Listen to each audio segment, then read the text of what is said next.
സംസ്ഥാനത്തെ തീവ്ര വോട്ടർ പട്ടിക പരിഷ്കരണത്തിന്റെ ഭാഗമായുള്ള കരട് വോട്ടർ പട്ടിക ഇന്ന് 3 മണിക്ക് പ്രസിദ്ധീകരിക്കുമെന്ന് തെരഞ്ഞെടുപ്പ് കമ്മീഷൻ അറിയിച്ചു. ജനുവരി 22 വരെ കരട് പട്ടികയ്ക്ക് ആക്ഷേപങ്ങളും പരാതികളും ഉന്നയിക്കാം. ഫെബ്രുവരി 14 വരെ ഹിയറിംഗുകൾക്കും പരിശോധനകൾക്കും സമയമുണ്ടാകും. ഫെബ്രുവരി 21 അന്തിമ വോട്ടർ പട്ടിക പ്രസിദ്ധീകരിക്കും.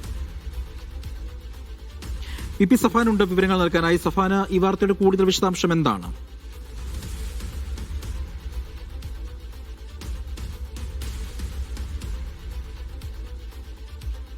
ുള്ള കരട് വോട്ടർ പട്ടിക പ്രസിദ്ധീകരിക്കുമെന്നാണ് അറിയിക്കുന്നത്. ജനുവരി 22 വരെ കരട് പട്ടികയ്ക്കുമേൽ ഈ വോട്ടർമാർക്ക് ആക്ഷേപങ്ങളും പരാതികളും ഉന്നയിക്കാം. എങ്ങനെയാണോ സാധാരണഗതിയിൽ കരട് വോട്ടർ പട്ടിക കമ്മീഷൻ പ്രസിദ്ധീകരിക്കാറുള്ളത്, അതേ മാതൃകയിൽ വോട്ടർമാർക്ക് ഈ ആക്ഷേപങ്ങളും പരാതികളും ഹിയറിംഗിനും മറ്റും അവസരമുണ്ടാകും. ഫെബ്രുവരി 14 വരെ ആയിരിക്കും ഹിയറിംഗുകൾക്കും പരിശോധനകൾക്കും സമയമുണ്ടാവുക. ഫെബ്രുവരി 21 അന്തിമ വോട്ടർ പട്ടിക പ്രസിദ്ധീകരിക്കും. കഴിഞ്ഞ വ്യാഴാഴ്ചയാണ് SIR-മായി ബന്ധപ്പെട്ടുള്ള വിവരശേഖരണം അവസാനിപ്പിച്ചത്. ഇപ്പോൾ തെരഞ്ഞെടുപ്പ് കമ്മീഷൻ ഇങ്ങനൊരു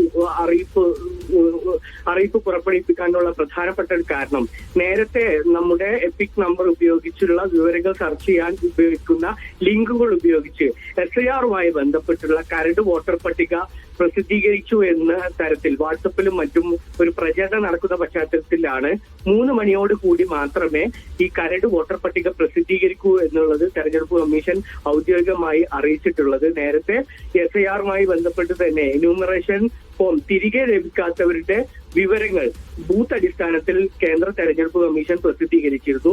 ഇത് പ്രസിദ്ധീകരിച്ചപ്പോഴും ഇതാണ് കരട് പട്ടിക എന്ന തരത്തിലുള്ള ഒരു പ്രചരണം സമൂഹ മാധ്യമങ്ങളിൽ ഉണ്ടായിരുന്നു. ഇതിന്റെയൊക്കെ പശ്ചാത്തലത്തിൽ കൂടിയാണ് 3 മണിക്ക് ഇതിന്റെ നടപടിക്രമങ്ങൾ പൂർത്തിയാകൂ എന്നുള്ളൊരു വിവരം തെരഞ്ഞെടുപ്പ് കമ്മീഷൻ അറിയിക്കുന്നത്.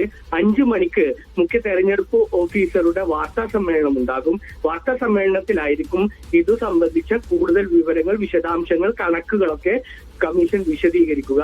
നേരത്തെ 24 ലക്ഷത്തിലധികം പേർ കരട് പട്ടികയിൽ നിന്ന് ഒഴിവാക്കപ്പെടും എന്നുള്ളൊരു സൂചനകൾ ഉണ്ടായിരുന്നു. കാരണം എന്യൂമറേഷൻ ഫോം തിരിച്ചു വരാത്തവരുടെ പട്ടിക കമ്മീഷൻ പ്രസിദ്ധീകരിച്ചപ്പോൾ 24 ലക്ഷത്തിൽ കൂടുതൽ വരുന്ന ആളുകളുണ്ടാകും.